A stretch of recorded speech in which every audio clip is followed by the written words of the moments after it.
बिस्मिल्लाहिर्रहमानिर्रहीम। अस्सलामु अलैकुम वरहमतुल्लाहि वबरकातुहू।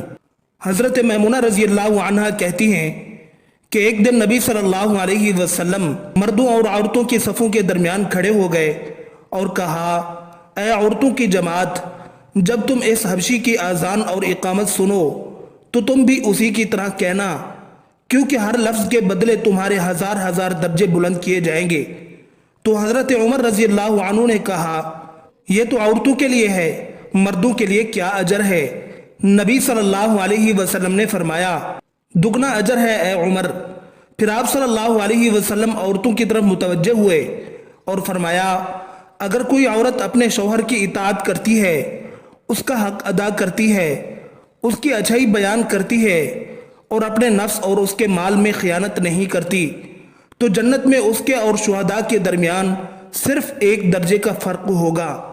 अगर उसका शौहर मोमिन अच्छा अखलाक वाला होगा तो वो जन्नत में भी उसका शौहर होगा, वरना अल्लाह ताला उसका निकाह शुहदा में से किसी से करा देगा। इसी तरह सैयदना उमर रज़ी अल्लाह अन्हु कहते हैं कि रसूलुल्लाह सल्लल्लाहु अलैहि वसल्लम ने फरमाया, जब मुअज्जिन अल्लाहु अकबर कहे तो सुनने वाला भी यही अल्फाज दोहराए, और जब वो अशहदु अल्ला इलाहा इल्लल्लाह और अशहदु अन्ना मुहम्मदर रसूलुल्लाह कहे तो सुनने वाला भी यही अल्फाज कहे, और जब मुअज्जिन हय्या अलस सलाह कहे तो सुनने वाला ला हौला वला कुव्वता इल्ला बिल्लाह कहे। फिर मुअज्जिन जब हय्या अलल फलाह कहे तो सुनने वाले को ला हौला वला कुव्वता इल्ला बिल्लाह कहना चाहिए। इसके बाद मुअज्जिन जब अल्लाहु अकबर और ला इलाहा इल्लल्लाह कहे तो सुनने वाले को भी यही अल्फाज दोहराने चाहिए, और जब सुनने वाले ने इस तरह खुलूस और दिल से यकीन रख कर कहा तो वो जन्नत में दाखिल हुआ, बशर्ते के अरकान इस्लाम का भी पाबंद हो।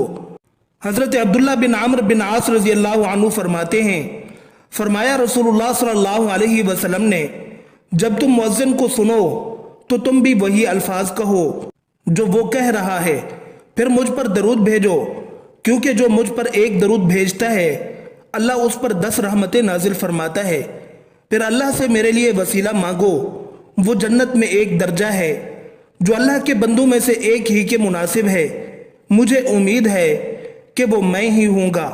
जो मेरे लिए वसीला मांगे उसके लिए मेरी शफाअत लाजिम है।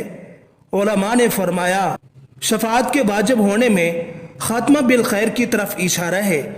अल्लामा इब्ने नजीम हज़रत आयशा और दीगर सल्फ सालिहीन के वाक़यात नकल फरमाए हैं कि वो हजरात आज़ान की आवाज़ पर रास्ता चलते चलते रुक जाते, लोहे पर मारने के लिए हथौड़ी उठाते, जैसे ही आज़ान की आवाज़ कान में पड़ती हथौड़ी छोड़ देते।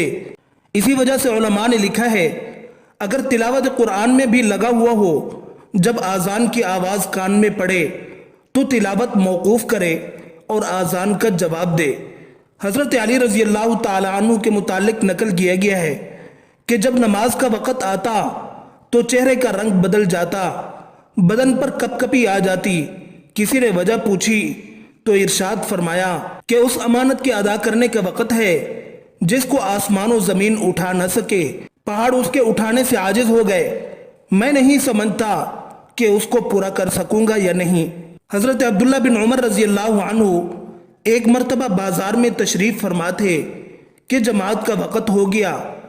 लोग अपनी अपनी दुकानें बंद करके मस्जिद में दाखिल हो गए। इस मंजर को देखकर हज़रत अब्दुल्ला बिन उमर रज़ी अल्लाह अन्हु ने फरमाया, रिजालुल्लाह तुल्हीहिम तिजारतुं वला बैउन अन ज़िक्रिल्लाह। ये वाली आयत इसी तरह के लोगों के सिलसिले में नाजिल हुई है। इन मस्जिदों में ऐसे लोग सुबह और शाम अल्लाह की पाकी बयान करते हैं जिनको अल्लाह की याद बिलखुसूस नमाज पढ़ने से और ज़कात देने से ख़रीदो फ़रोख्त गफलत में नहीं डालती। वो ऐसे दिन की पकड़ से डरते हैं जिस दिन बहुत से दिल और बहुत सी आंखें उलट जाएंगी।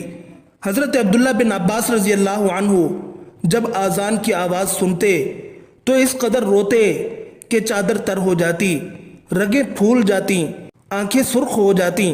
किसी ने अर्ज़ किया कि हम लोग आज़ान सुनते हैं मगर कुछ भी असर नहीं होता, आप इस कदर घबराते हैं। इरशाद फरमाया कि अगर लोगों को ये मालूम हो जाए कि मुअज्जिन क्या कहता है تو لوگ راحت و آرام سے محروم ہو جائیں اور نیند اڑ جائے۔ ایک حدیث شریف میں مذکور ہے کہ اذان و اقامت کے درمیانی وقت میں کی جانے والی دعا رد نہیں کی جاتی۔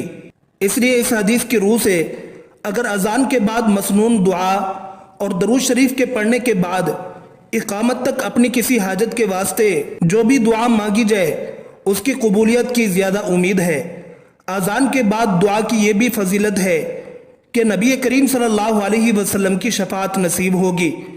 ایک روایت میں ہے کہ ایک صحابی نے حضور پاک صلی اللہ علیہ وسلم سے عرض کیا کہ مؤذنین حضرات تو ہم سے ثواب اور نیکیوں میں بڑھ گئے، تو حضور صلی اللہ علیہ وسلم نے ارشاد فرمایا کہ تم بھی اس کے کلمات کو دہرا لیا کرو، اور جب کلمات پورے ہو جائیں تو دعا مانگ لیا کرو، جو مانگو گے قبول کر لیا جائے گا۔ اگر کوئی شخص اذان کا جواب دینا بھول جائے یا قصداً نہ دے اور اذان ختم ہونے کے بعد خیال آئے یا جواب دینے کا ارادہ کرے تو اگر زیادہ دیر نہ ہوئی ہو تو جواب دے دے، ورنہ نہیں۔ حضرت ابو سعید خدری رضی اللہ عنہ نے ان سے بیان کیا کہ میں دیکھتا ہوں کہ تمہیں بکریوں اور جنگل میں رہنا پسند ہے، اس لیے جب تم جنگل میں اپنی بکریوں کو لیے ہوئے موجود ہو اور نماز کے لیے اذان دو تو تم بلند آواز سے اذان دیا کرو، کیونکہ جن و انس بلکہ تمام ہی چیزیں جو مؤذن کی آواز سنتی ہیں قیامت کے دن اس پر گواہی دیں گی۔ حضرت ابو ہریرہ رضی اللہ عنہ بیان کرتے ہیں کہ رسول کریم صلی اللہ علیہ وسلم نے فرمایا، اگر لوگوں کو اذان اور پہلی صف کے اجر و ثواب کا علم ہو تو اگر انہیں اس کے لیے قرآن اندازی بھی کرنا پڑے تو وہ قرآن اندازی ضرور کرے۔ گویا مؤذن کو اذان کی برکت سے بہت ساری نیکیاں کرنے کا موقع ملتا ہے۔ نماز کے وقت سے پہلے مسجد میں حاضر ہونا، مسجد کی صفائی وغیرہ کا اہتمام کرنا، اذان دے کر سنتوں کی ادائیگی، پھر نماز کے لیے انتظار کرنا، نماز کے بعد بھی سب سے آخر میں جانا، ایک نماز کے بعد دوسری نماز کا شدت سے انتظار کرنا، باجماعت نماز ادا کرنا وغیرہ، ان سب نیکیوں کے لیے مؤذن کو گناہوں سے مغفرت مل جاتی ہے۔ اور کیوں نہ ہو، نبی صلی اللہ علیہ وسلم نے ان کے حق میں جو دعا فرمائی ہے، اے اللہ تو ہمیں بھی ان لوگوں میں بنا جن کے لیے جنت واجب کر دی جاتی ہے، آمین ثم آمین۔